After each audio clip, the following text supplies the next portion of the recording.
On December the 1st, 1997, I was a 15-year-old sophomore in high school. That day was after Thanksgiving break. It was about 4 days that I hadn't been at school, and I was excited to get back. That year, my sophomore year, I was attending a prayer circle every day that would meet in our lobby of our high school. And that morning, nothing seemed out of the ordinary except for that I was running late.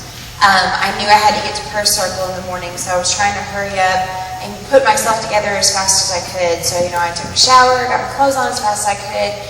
Normally, I would go give my parents a hug and tell them I loved them before I left, but that morning I didn't.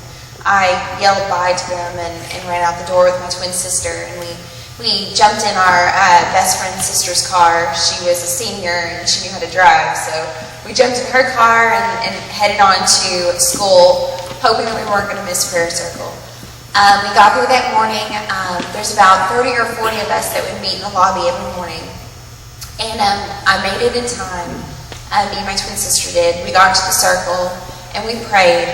And as soon as we said amen, I had enough time to walk into the middle of the lobby when a 14-year-old boy pulled a .22 out of his backpack and started shooting at us. I had no clue what was happening at the time. The very first thing I saw was a girl get shot in the head. And when I saw that, I thought it was a joke. I thought, this isn't real. This is something that does not happen in a school. And I remember standing there and staring at her, just waiting for her to get up. And I could hear the gunshots around me, but I was never familiar with guns at all. Probably one person in my family was a hunter that owned guns. And the only gun I'd ever heard was a gun on television, so it did not sound like a gun I'd ever heard.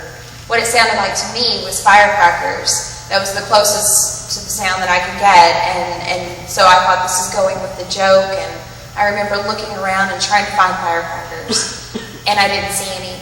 But while I was trying to stand there and try to figure out and figure out what was happening, and probably in shock some as well, I was shot in a spray of bullets. I remember hearing 3 slow pops and then just a spray of bullets. And in the spray, I was hit.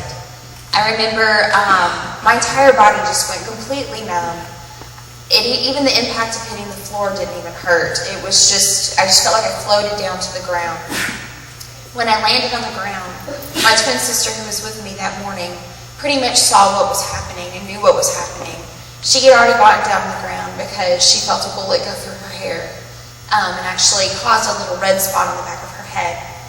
But she saw me on the ground, and so she crawled over and hovered over me while he was still shooting. Whenever he was done, I had noticed that she was staring at something, and it took me 5 or 6 times to ask her what was happening. And that's when she finally told me that there was a gun. And then she told me who did it. And I couldn't believe that he had done what he did. And I then realized at that point that I had been shot. We didn't know where I was shot because I had a black shirt on. We didn't see blood, we didn't see anything, and so we were both confused. The very first thing I noticed was that I couldn't feel my stomach. I never noticed in the beginning that I couldn't feel my legs, but the ability of not feeling my stomach was the first thing I noticed.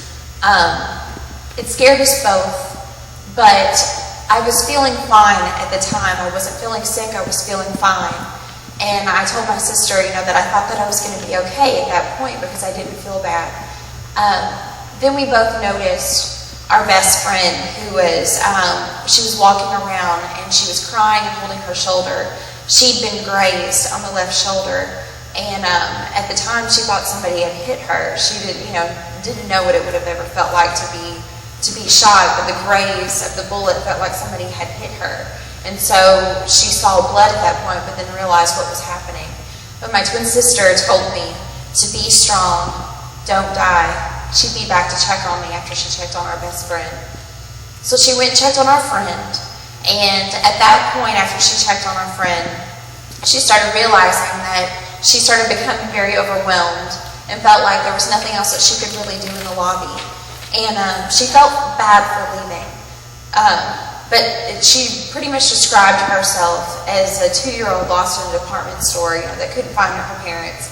She just didn't know what to do. She was lost and confused. So after me telling her, that I felt fine, she felt confident enough to leave the lobby. And at that point, she decided that it was important for her to start to inform our parents of what was happening, and that she had left me okay.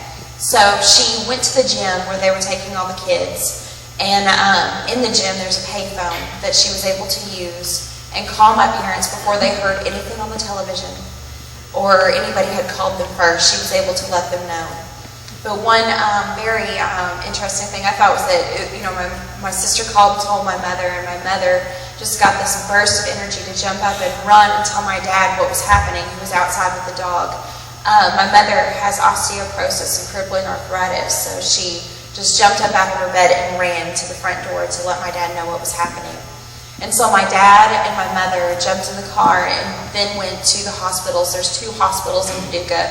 For those of you that don't know, there's Lourdes Hospital and Baptist. And so my parents then went to those hospitals to try to find where I was going to be. They actually got to the hospital I was taken to before I even got there. But my older sister, who lived at home at the time, my parents asked her to go to Heath and find my twin sister and pick her up. While that was going on, I was still on the floor of the lobby, and my algebra teacher came over to me and knelt down beside me and began to pray. And at that point, that's when I started questioning whether I was going to live or if I was going to die. And I asked her if I was going to die, and she said, "No, you're not going to die. You're going to be fine. You're going to live." And then I said, "Well, I'm paralyzed. I can't move. I can't feel my stomach. I can't move my legs." And she said, "No, you're not paralyzed. You're just in shock. You're going to be okay." Well, at that point, I started to get really tired. And I guess it was because of loss of blood or something, but I wanted to close my eyes. And my algebra teacher kept telling me over and over again, "Don't close your eyes. Keep your eyes open." Well, it got to the point where I couldn't fight it anymore, and I guess I ended up closing my eyes, I don't know, or I was just in and out of consciousness. But I remember waking up and seeing a girl beside me that I hadn't noticed before. I remember watching her roll all over the ground and moan, while my chemistry teacher was holding her, and my algebra teacher that was praying for me earlier, she kept saying, "She's not going to make it. She's not going to make it." And I watched that until the ambulances came to get us. Once they put me into an ambulance, I remember them putting me in the ambulance with somebody that they were giving CPR to. At the time, I didn't know who that person was, but later on I found out who it was. They finally got me to the emergency room where they hooked me up with all different kinds, like 2 IVs, a chest tube, all different kinds of things, faster than I even realized.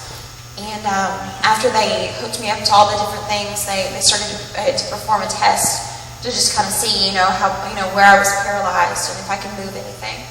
And so they took a needle and they pricked me, and asked me if I could feel certain things. They asked me to move my feet, my legs, and everything, and I couldn't. And at that second, they then pretty much confirmed to me at this time that I was paralyzed. And I remember getting the news and thinking, this is something terrible.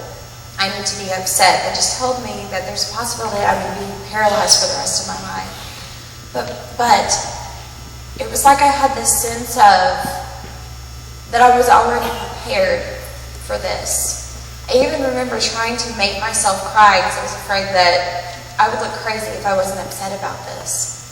But I really think at that second, whenever I was sitting there and they were telling me that I was going to be paralyzed possibly for the rest of my life, that God was giving me the power and the ability to overcome any of the feelings of being upset or any of those things.